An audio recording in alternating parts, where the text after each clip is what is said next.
guys! Welcome back to our English classes. Olá, pessoal! Sejam bem-vindos à nossa aula de inglês. Meu nome é Jaqueline e a gente vai estar junto hoje para a nossa aula de inglês, certo? Hoje nós vamos falar um pouquinho sobre imperative form. A gente vai falar sobre as formas imperativas, ok?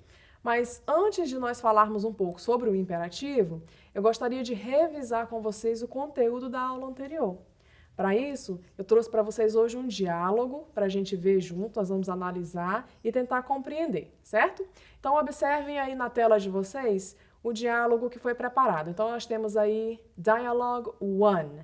Eu vou fazer a leitura e eu gostaria que vocês acompanhassem. Então, diz assim: Good afternoon, David. How are you? Good afternoon, John. I'm fine, thanks. And you? I'm okay, thanks. David, can you lend me your colored pencils? Sure, here you are. Thank you. You're welcome. Ok, então vocês observem aí que é uma conversa, né, entre duas pessoas. Como que nós sabemos? Nós temos aí a letra A para designar uma pessoa e a letra B para outra. E as perguntas são: quais das palavras e frases desse texto vocês conseguem identificar?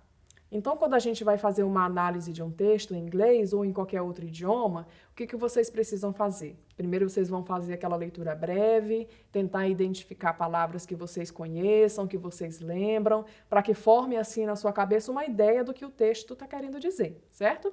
Então, essa é a pergunta. Qual das palavras ou das frases desse texto que nós acabamos de ler você consegue identificar? Vamos ver a resposta juntos, então? Observem aí na tela que temos algumas palavras destacadas, né? Nós temos good afternoon, how are you, good afternoon novamente, e I'm fine, thanks, e I'm okay, thanks. Essas palavras fazem parte de que grupo, de que classe? De greetings. Lembra que nós vimos na aula passada greetings, que significa saudações? Então, todas essas palavras fazem parte dessa classe gramatical, ok? Lembra de how are you, como você está, e a resposta é I'm fine, thanks. O que mais nós conseguimos identificar nesse texto? Nós temos também as palavras que indicam classroom objects, que são objetos de sala de aula. Então, nós temos aí Can you lend me your colored pencils? Você pode me emprestar o seu lápis de cor? Como que eu posso responder essa pergunta? Sure, here you are. Ok? Então, observem que para a gente entender um texto, nós não precisamos compreender exatamente todas as palavras contidas nesse texto. Mas a partir de algumas palavras conhecidas, de algumas palavras que vocês já sabem, é possível então entender qual a ideia que o texto quer passar e tirar desse texto algumas informações específicas. Agora, nossa última pergunta sobre esse texto é: qual é a ideia principal do texto? O que o texto quer dizer? Sobre o que eles estão falando? Conseguiu compreender? É isso mesmo. Então, a gente pode ver aí que esse texto está falando sobre pedir algo emprestado. Lá por aquela pergunta, Can you lend me your colored pencils? Você pode me emprestar os seus lápis de cor? Então, por essa pergunta, nós sabemos que o teor da conversa é esse, ok? É isso, guys. Então, vamos lá. Hoje vamos falar sobre a forma imperativa. O que é a forma imperativa? Como acontece? Qual é a estrutura? É o que nós vamos ver hoje, certo? Observem comigo aí na tela essa imagem. Então, nós temos aí uma tirinha do Garfield e aí tem uma frase, né? Diz assim: Close your eyes and open your mouth. E aí tem o dono do Garfield, pede para ele abrir a boca e ele coloca uma chupeta na boca do Garfield, né? Vamos analisar essa tirinha. O que essa tirinha está querendo mostrar? Observem as sentenças aí, olha. Close your eyes. Feche os seus olhos. Open your mouth. Abra a sua boca.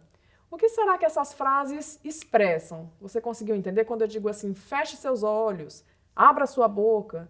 O que essas frases expressam? Elas justamente mostram uma forma imperativa.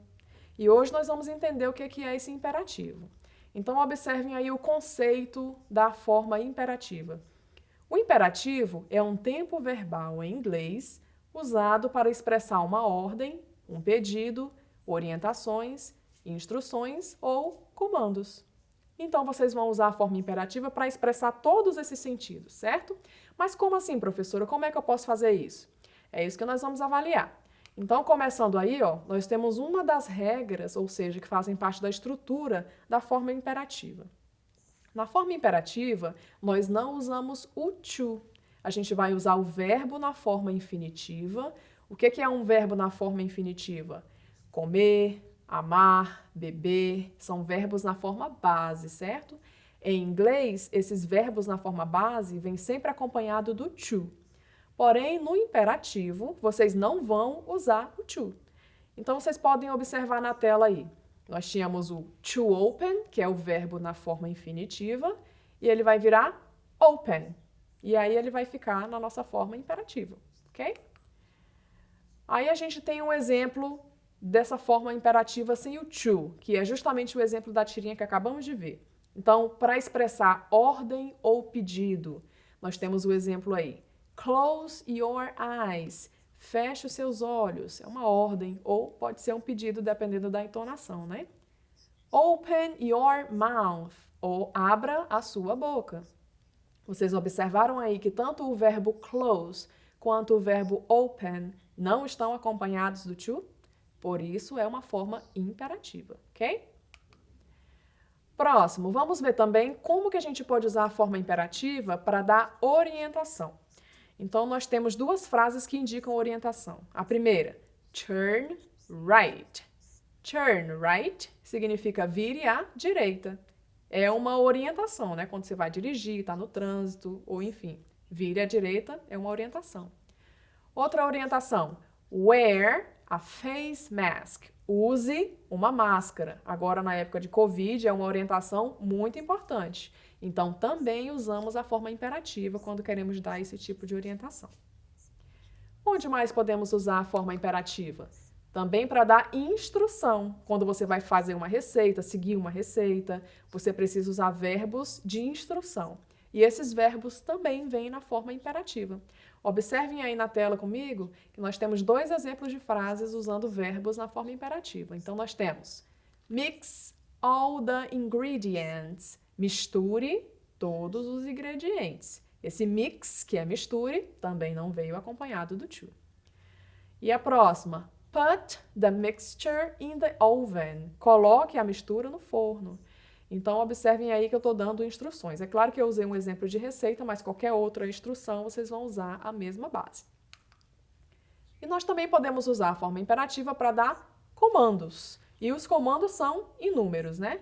Dois dos mais comuns que nós usamos em sala de aula é sit down, que significa sente-se, ou stand up, levante-se. Claro, né, meninos? Tranquilo. Então, agora vocês podem estar se perguntando, ok, mas todos esses comandos, instruções estão na forma positiva, né? Sente-se, levante-se, misture. Mas como que eu posso usar uma forma negativa, um comando negativo? É bem simples. Eu coloquei aí para vocês na tela um exemplo desses comandos na forma negativa. Como que eles são formados? Antes da frase, no começo da frase, vocês vão colocar do not. Ou a forma contraída de do not, que é don't. Esse é a palavra que nós usamos antes do verbo para deixar essa frase negativa. Então, observem o exemplo aí. Don't turn on the TV. Não ligue a TV. Lembre-se que esse don't pode ser usado também como do not. Os dois é a mesma coisa, não faz diferença, ok?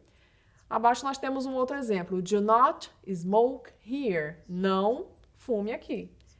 E para transformar essas frases em positivas, você vai só tirar o don't e ela vai ficar positiva, certo? Então a forma negativa é bem tranquila, bem facinho. Compreendido, galera? Então agora é hora de praticar. Let's practice. It's activity time. Vamos praticar porque é hora da atividade. Eu preparei para vocês aí 3 questões, bem tranquila, bem fácil, para vocês relembrarem aí esse conteúdo que nós acabamos de ver, certo? Na primeira questão, vocês têm que usar as informações dadas nas frases para formar essas frases ou transformar essas frases em imperativo. Então, observem comigo aí. Na letra A, nós temos o verbo to study, que significa estudar. E o complemento que é for the test, para o teste. Como que essa frase vai ficar na forma imperativa? Lembra das regras que nós acabamos de ver? É isso que vocês têm que lembrar na hora de construir essa frase, certo? Letra B, to buy, que é o verbo comprar, e o complemento an English dictionary, um dicionário em inglês. Como que essa frase também vai ficar na forma imperativa? Nós vamos ver. E a letra C, to close, que significa fechar, e the door, a porta. Bom, então o desafio é, coloque essas frases na forma imperativa. Vamos ver a resposta juntos? Então nós temos aí, ó, to study for the test, na forma imperativa fica study for the test. Lembrem-se que na forma imperativa nós não usamos o to do infinitivo, né? Então é só você retirar o to e tá tudo tranquilo. Letra B, to buy an English dictionary fica buy an English dictionary. Seria compre um dicionário em inglês. E na letra C, close the door, feche a porta, ok? Espero que vocês tenham acertado. Vamos para a atividade 2?